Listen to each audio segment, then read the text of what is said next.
Bienvenue sur Dreams, la chaîne dédiée aux rêves et à leurs interprétations. Cette vidéo est la première de la série consacrée aux troubles du sommeil et portera sur l'insomnie. Ce trouble du sommeil est assez fréquent. En effet, environ un tiers des adultes se plaignent d'insomnies occasionnelles et 11% ont une réelle insomnie.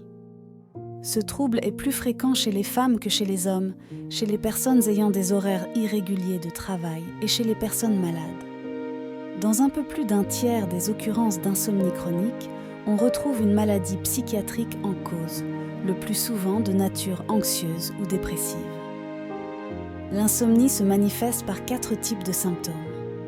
La difficulté d'endormissement, la difficulté à rester endormi, le réveil précoce et le sommeil non récupérateur. Ces symptômes sont souvent associés et peuvent évoluer dans le temps. Le stress, les syndromes anxieux ou les états d'agitation ainsi que les problèmes digestifs sont les plus grandes causes d'insomnie. Les syndromes dépressifs sont souvent en cause, mais en sont parfois la conséquence. En effet, le manque de sommeil est fatal. En plus de causer fatigue, troubles de l'humeur comme l'irritabilité, déficit d'attention, il peut conduire à des pathologies plus graves comme des syndromes dépressifs, des délires, psychoses et hallucinations. Après plusieurs jours sans sommeil, votre vie est vraiment en danger. Le record actuel est de 11 jours sans dormir. D'autres troubles physiques s'ajoutent à la liste, comme le risque de diabète, l'hypertension artérielle, l'insuffisance cardiaque, l'obésité, certains cancers et des hémorragies cérébrales suite à l'hypertension artérielle et rupture d'anévrisme intracrânien. C'est effrayant. Hors les pathologies en cause d'insomnie, on retrouve le stress et l'hyperactivité cérébrale comme principale cause d'insomnie épisodique. Quand nos pensées prennent trop de place et que parfois des pensées négatives s'incrustent, le cerveau ne peut pas se reposer et reste en activité. Ceux qui empêchent la personne de dormir.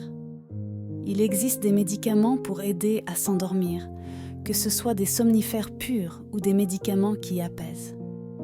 Des plantes telles que le tilleul, la mélisse, l'oranger ou encore la verveine sont utilisées traditionnellement contre l'insomnie, mais n'ont quasiment pas été évaluées, contrairement à la valériane qui a fait ses preuves.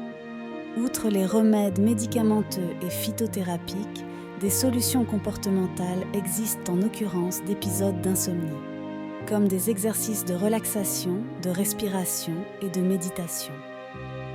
Le fait de se forcer à ne pas laisser aller ses pensées et son cerveau comme ils le veulent aide grandement à s'endormir. Pour cela, le fait de se concentrer sur sa respiration un moment, ignorer les pensées qui viennent puis les remplacer par d'autres, répétitives, est une bonne solution aux problèmes occasionnels d'insomnie.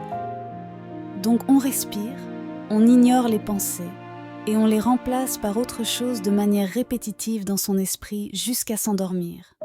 Ça peut être ce que vous voulez, comme des affirmations positives, une phrase improvisée ou même compter les moutons.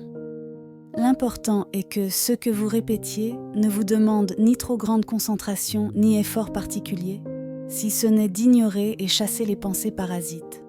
Si vous êtes adepte de la méditation, le fait de faire le vide total dans son esprit est aussi efficace.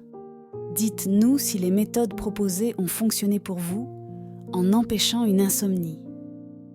Si les problèmes persistent, n'hésitez pas à en parler à votre médecin. Rendez-vous pour la prochaine vidéo liée aux troubles du sommeil. En attendant, faites de merveilleux rêves.